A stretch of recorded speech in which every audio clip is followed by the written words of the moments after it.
Hi everyone, Mark Merrill with Firm. The Tangled Web of Deceit is what this program is very important and all about. Our subtitle is about Maine Democrats who seem to want supreme and ultimate power and control of the people that they were sworn by an oath to protect. Yeah, right. Now, you see before you folks, Maine GOP Minority Leader Billy Bob Fockingham is being, to put it mildly, scrutinized and unconstitutionally accused, in our views at Firm, Fairness in Reporting Media, Mark Merrill, of violating child labor laws. Now, get right down to brass tacks here, folks. We'll do it right now. It was Billy Bob Fockingham himself.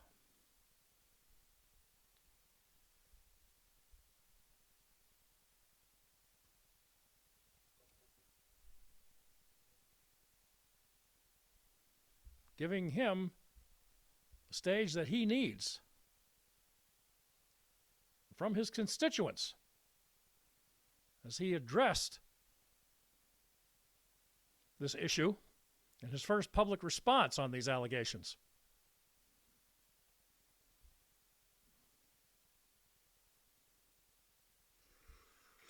But it's not only that I've been effective at legislating, even with Democrats in control, which I have,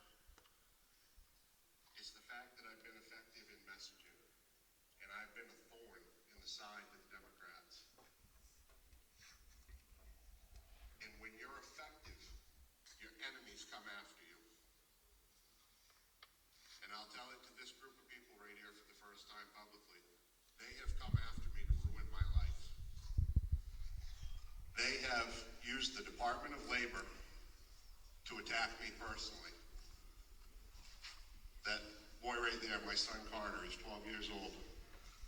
2 summers ago, I took his best friend Carlton out on the boat to learn how to lobster. He begged me all year long to go. He came on the boat. Carter taught him how to ban lobsters. He went with me 3 more times, and he was really proud of that. He wanted to go back to school and tell his friends that he'd come on a lobster boat. When you're effective like I have been, they go after your life, and they've gone after mine. The Department of Labor has come after me and the lobster industry and said that I violated child labor laws by taking that kid on the boat.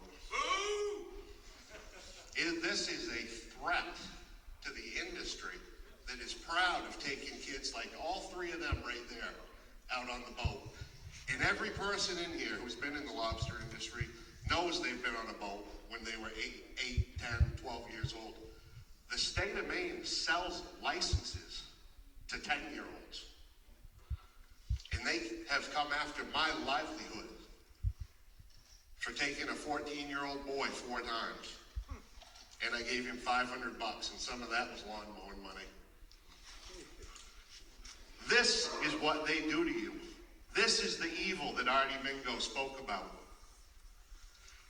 This is who's in control of our state. And I won't back down. I will fight them with every breath in my lungs for these kids. Because if it wasn't for them, there's no way in heck I'd put myself through it. I'd give it all up and I'd go live the rest of my life on the water.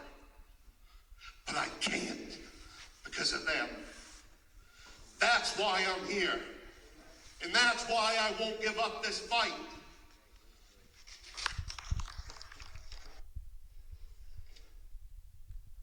Mr. Fockingham couldn't have said it better, folks. What's your view on that? Mark Merrill with Firm. About the Tangled Web of Deceit. I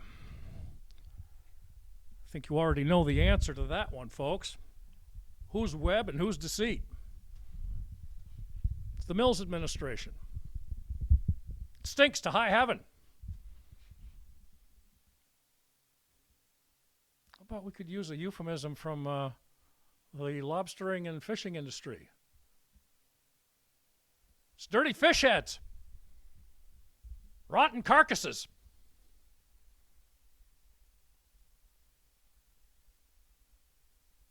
Now, after speaking with his reporters, as you just saw, ladies and gentlemen, as recently as April 1st, on a WVOM main news interview, as we make some adjustments here on Firm, as we're talking about Billy Bob Fockingham's information that he just provided to us. Going to give you some more information here from him and a response from him that he gave to Rick Tyler and Paul Wolf on a program fairly recently here on statewide TV, 101.3 and 103.9 FM. And we'll provide that link for you. You can certainly look up their rewinds for April 1st. But this is just getting out of hand totally and unequivocally, folks. Outrageous. Don't they have anything better to do? It's bad enough that they got our tax money, taxpayer money that they get all the time for passing legislation that's to benefit the people, not to attack them. You hearing this loud and clear, Janet? You damn well better. You too, Mr. I'm running for governor, Troy Jackson. Notice how irritable he got at Bobby Charles in a recent debate between the two. Only less than a month ago. Mr. Jackson publicly shamed himself by just spouting all out that Bobby Charles is a fake and he's a fraud. Really? How about, Mr. Jackson, you're just an extension of the Mills administration when you were Maine Senate president back during her first term. And all you can do is bitch and moan about how the Republicans have the finger pointing at you and the AG, Aaron Fry, Mills, and her Secretary of State, who doesn't seem to know where the ballots are. Excuse, excuse, excuse. Bah, bah, bah, bah. Bang, bang, bang, bang. Let's blame the Trump administration on this. It's always that, isn't it, folks? That's why we call them deflectocrats. Deflectocrats. Why? Because they deflect and deny the truth on a constant basis. It's like for some reason they can't help themselves. Bull crap.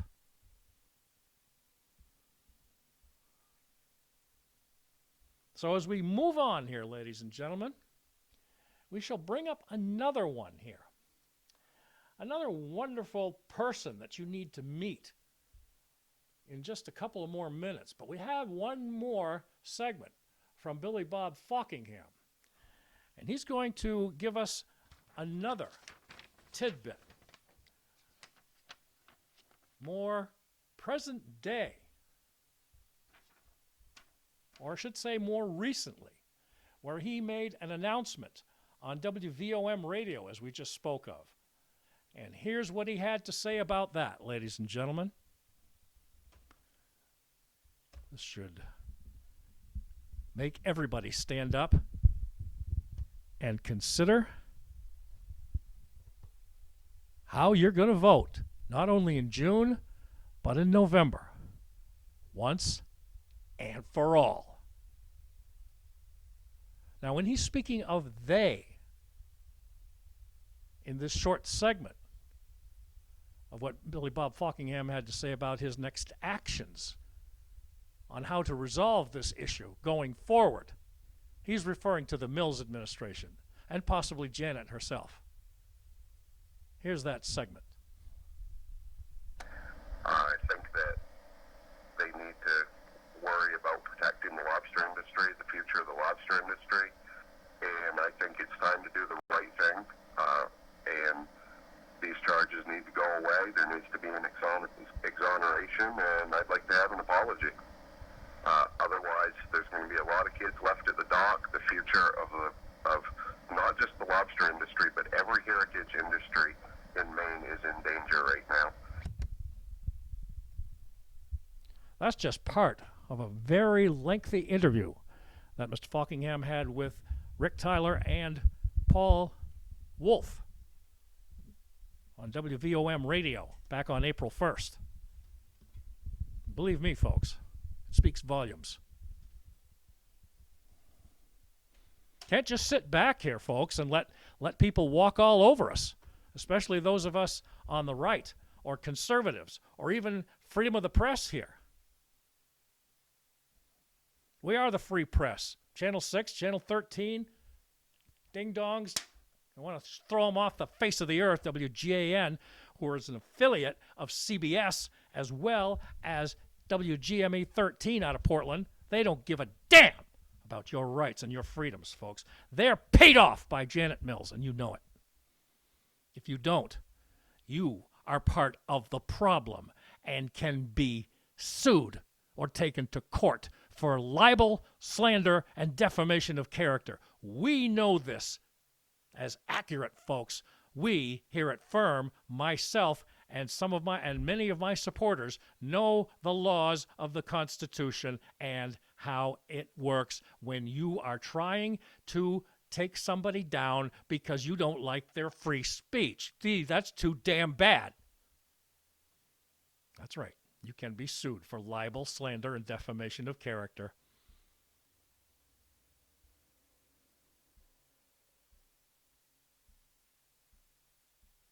Freedom of speech is God-given. As we move on, folks. Now, next up is a young lady who's going to find herself in a lot of hot water. If she isn't already, folks. We'll show you how in just a moment. Who is this? Well, she, as you can now see, is Jessica Picard.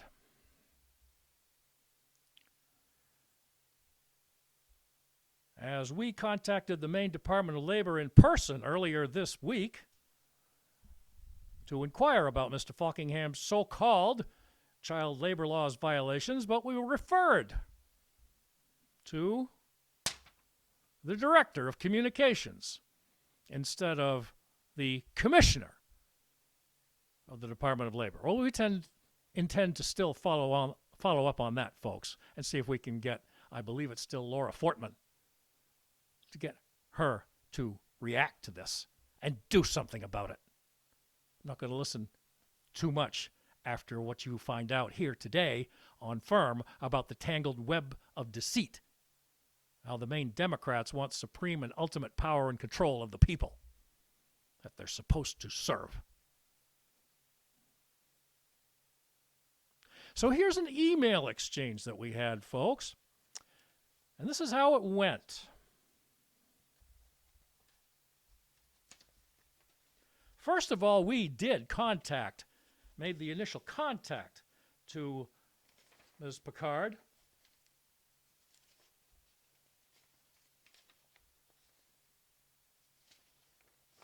And this is how it went, folks. On March 30th of 2026, right at the very top here is how we started. We made the initial contact to her, as her name and email was given to us, cooperatively at the public window of Maine Department of Labor in Augusta. Hello, Jessica.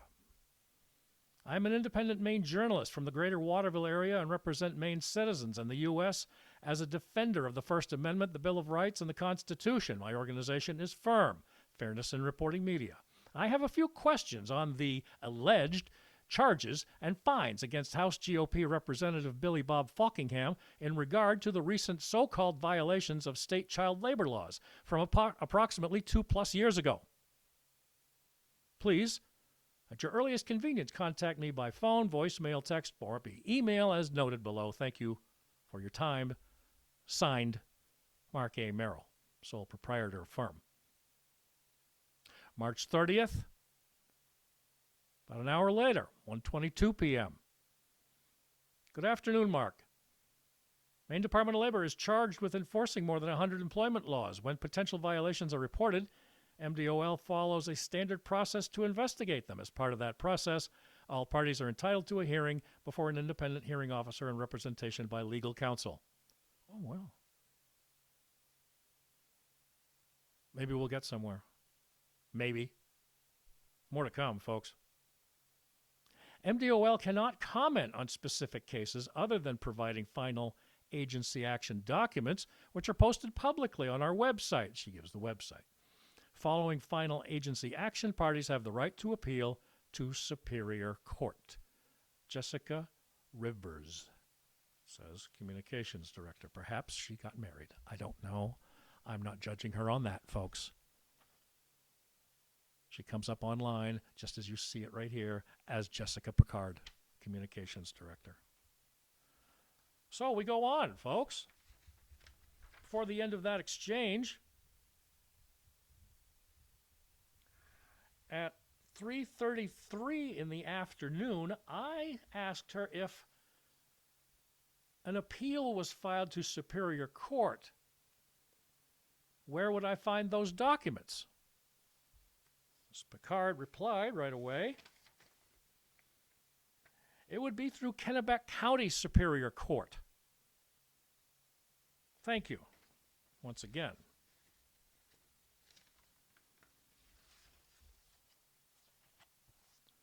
So after that exchange is where things get a little bit more, shall we say, odd or involved from Jessica Picard. What are they? Tuesday, March 31st, the next day.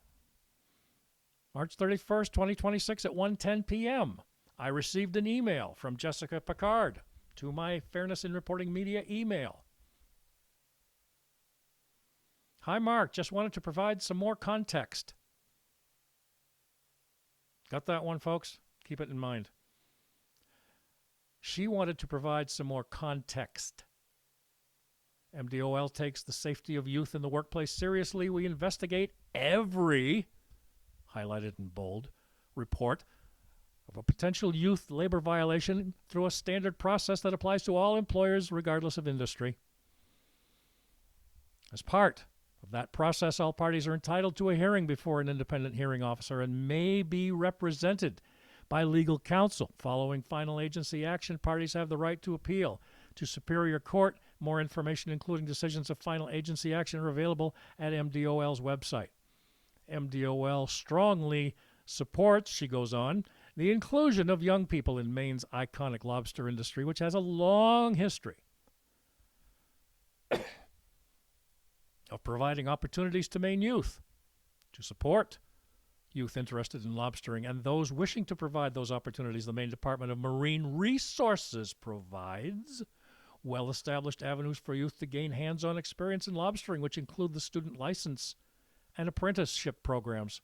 These structured licensed self-employment options allow young people to learn the trade, build the skills, and carry forward this important heritage industry. These established programs exist to ensure youth have every opportunity to enter the lobster industry and carry on traditions that stretch back generations. No kidding.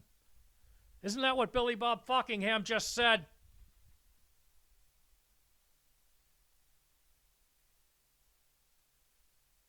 He says they grant licenses to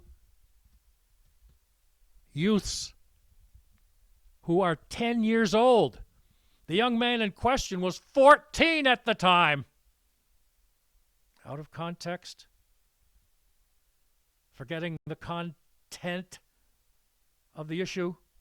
Ms. Picard?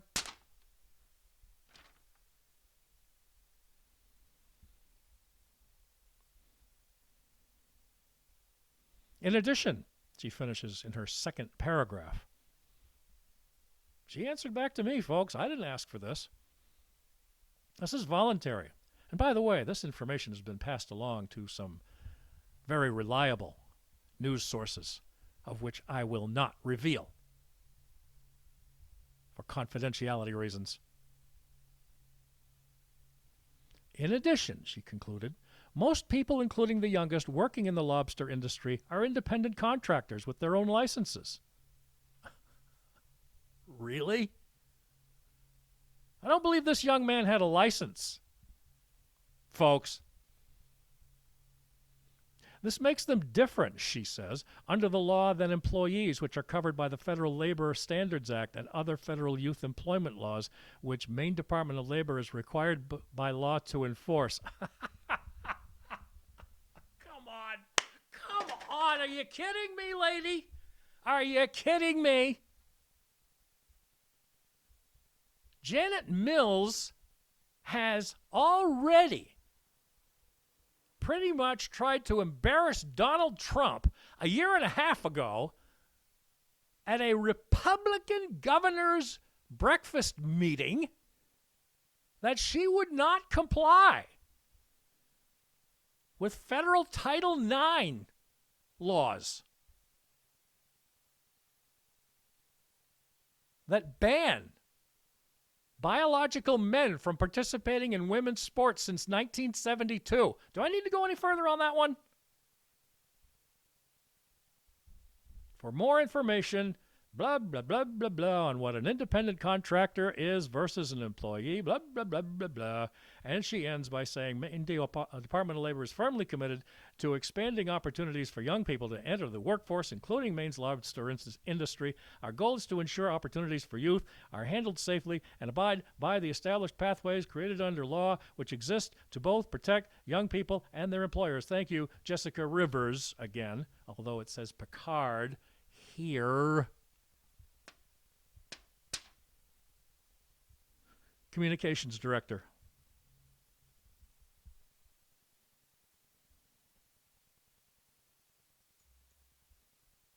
Crap.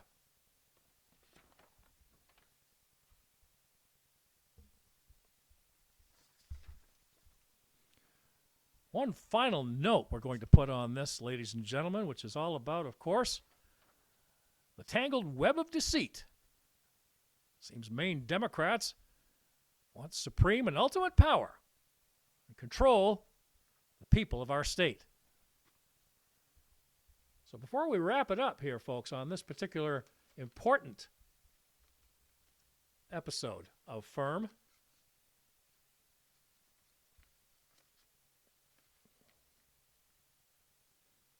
I'll bring this down a little bit so you can see it better. For all of our links.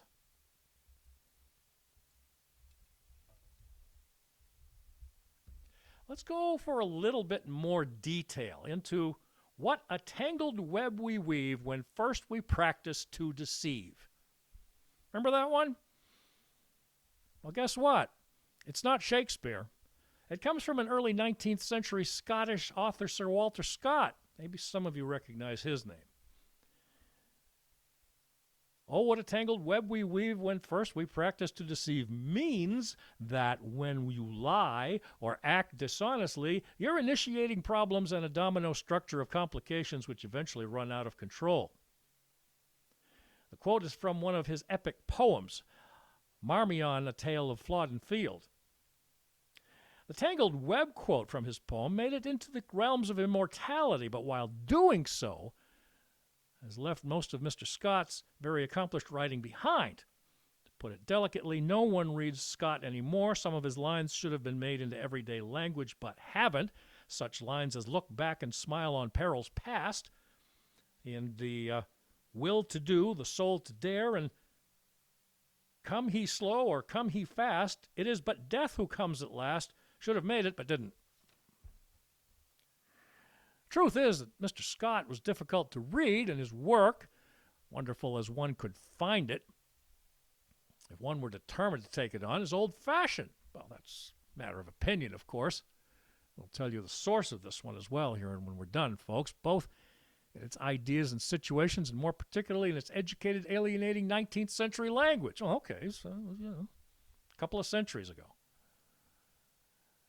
But it's unlike Shakespeare, who is still, after 400 years, the most read English author. So the tangled web we weave, or that they weave, the deflectocrats of deceit, as we said, folks, has journeyed into its status of immortal truism simply because, apart from its beautiful expression, it is so true. Literally. Like the hundreds of Shakespearean idioms, it expresses that truth in a form of words cannot be better expressed, and in our normal discourse, using it to express that idea immediately expresses that idea without any further explanation, just as we find in Shakespeare with such idioms as the better part of valor is discretion, a saying that, when used, says it all. In Scott's case, the quote says everything about the perils of lying. How about that? This is from NoSweatShakespeare.com. Like that one. NoSweatShakespeare.com. And there it is, folks. Oh, what a tangled web we weave when first we practice to deceive. Isn't that nice? In the meantime, everyone, thank you for joining us here on Firm on the tangled web of deceit. Pray for our country, our state, and our elections coming up. The primaries, especially in June, not too far away now, as we enter the month of April. Stay safe, everyone. Peace to all.